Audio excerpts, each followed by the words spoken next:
আজকে করবো মিষ্টি কুমড়া আর পুঁই শাকের চচ্চড়ি। মিষ্টি কুমড়া কেটে ধুয়ে নিয়েছি, পুঁই শাকও কেটে ধুয়ে নিয়েছি, আর পুঁই শাকের পাতাগুলো আলাদা করে রেখে দিয়েছি। এগুলো কিন্তু পরে দিব, সাথে সাথে দিব না, নাহলে গলে একেবারে গলে যাবে। আর পুঁই শাকের ডাঁটাগুলো এইভাবে মাঝ বরাবর কেটে নিয়েছি, এতে খুব তাড়াতাড়ি সেদ্ধ হয়ে যায়, নাহলে পুঁই শাক সেদ্ধ হতে কিন্তু অনেকটাই সময় লাগে। আমি কিভাবে করি রেসিপিটা শুরু থেকে শেষ পর্যন্ত থাকবেন।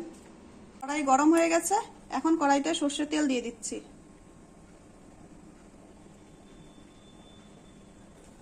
দিয়ে দিচ্ছি একটা শুকনো লঙ্কা ফোড়নে। শুকনো লঙ্কাটা লাল লাল করে ভেজে এখন দিয়ে দিচ্ছি তেজপাতা।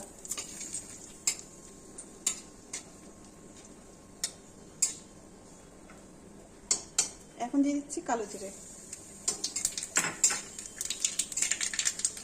সুন্দর সুন্দর করে ফুটছে কালো জিরেগুলো।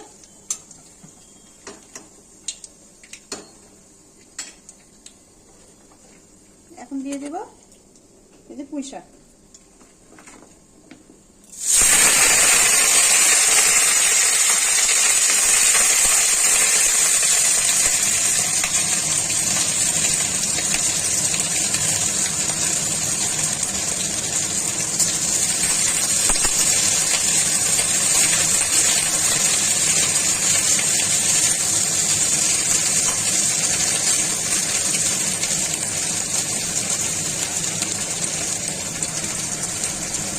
এখন দিয়ে দিচ্ছি পরিমাণ মতো লবণ,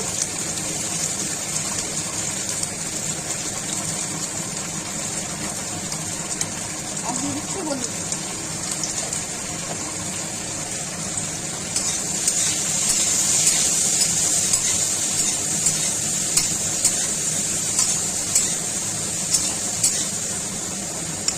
এখন ঢেকে দেব।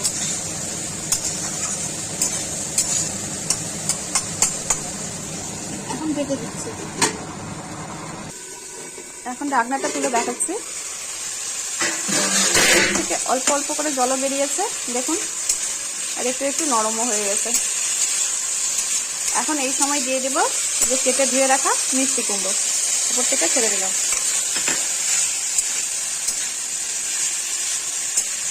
পুঁই শাকের সাথে মিষ্টি কুমড়ার কম্বিনেশনটা কিন্তু দারুণ, আমার তো ভীষণ ভালো লাগে।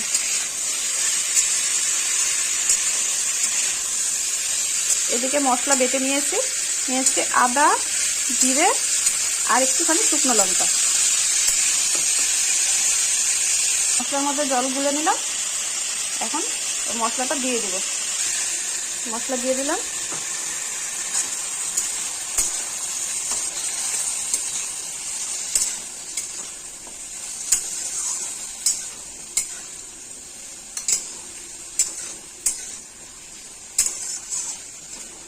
মশলা দিয়ে সুন্দরভাবে মশলার সাথে মিষ্টি কুমড়া আর পুঁই শাক ভালো করে কষে নিব। আর দিয়ে দিব এভারেস্টের সবজি মশলা।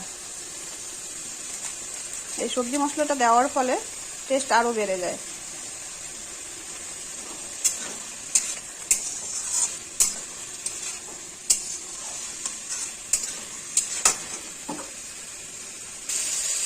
এখন পাতাগুলো দিয়ে দিচ্ছি।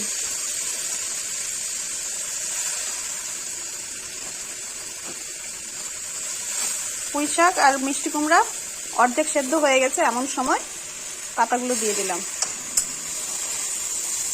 পাতাগুলো এইভাবে দিলে পরে একেবারে গলে মোম হবে না, সুন্দরভাবে তরকারির সাথে মিশে থাকবে। একসাথে দিলে পরে একেবারে গলে যায়, কিচ্ছু থাকে না পাতার কোনো অংশ, পুরো কালো কালো পড়ে থাকে।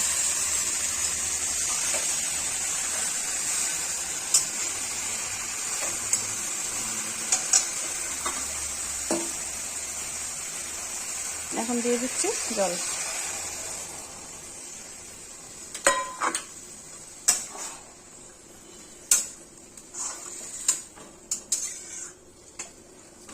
পরিমাণ মতো জল দিয়ে দিলাম, এখন সেদ্ধ হওয়ার জন্য ঢেকে দেব। এখন দিয়ে দিচ্ছি চিনি। যারা চিনি খান দিবেন, যারা খান না দিবেন না, এটা কিন্তু অপশনাল। আর আমাদের বাড়িতে কিন্তু সবজিতে একটুখানি চিনি দেয়, ওই জন্য আমরা চিনি দিই।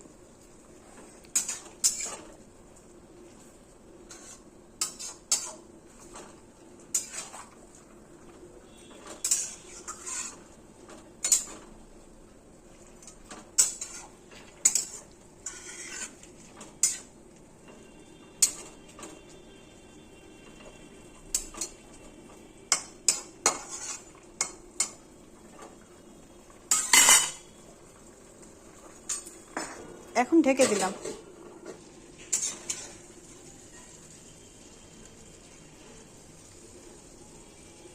দেখুন বন্ধুরা, পুঁই শাক আর মিষ্টি কুমড়ার রেসিপিটা কত সুন্দর হয়েছে এবং সুন্দরভাবে সেদ্ধ হয়ে গেছে আর একটা দারুণ সেন্ট বেরিয়ে করছে। বাইরে প্রচণ্ড বৃষ্টি হচ্ছে, আর এইভাবে একবার রেসিপি করে দেখবেন বৃষ্টির দিনে, দুর্দান্ত লাগবে খেতে। হ্যালো বন্ধুরা, আপনারা তো দেখলেন আমি কিভাবে করলাম পুঁই শাক মিষ্টি কুমড়ার রেসিপিটা। একবার অবশ্যই এইভাবে ট্রাই করে দেখবেন, দুর্দান্ত লাগে খেতে। ভাত আর এই চচ্চড়ি সত্যি অসাধারণ কম্বিনেশন। আমাদের এখানে খুব প্রচণ্ড বৃষ্টি হচ্ছে, আপনারা কে কোথা থেকে দেখছেন সেটা কমেন্টে জানাবেন। আমি তো মালদায় থাকি, আমাদের বাড়ি মালদা। ভালো লাগলে শেয়ার করবেন, লাইক করবেন, কমেন্ট করবেন, আর চ্যানেলটিকে অবশ্যই সাবস্ক্রাইব করবেন। আপনাদের ভালোবাসার ভীষণ দরকার, তাহলে আমরা এগোতে পারবো, নাহলে কিন্তু আর আমরা এগোতে পারছি না। এবার টাটা রাখি।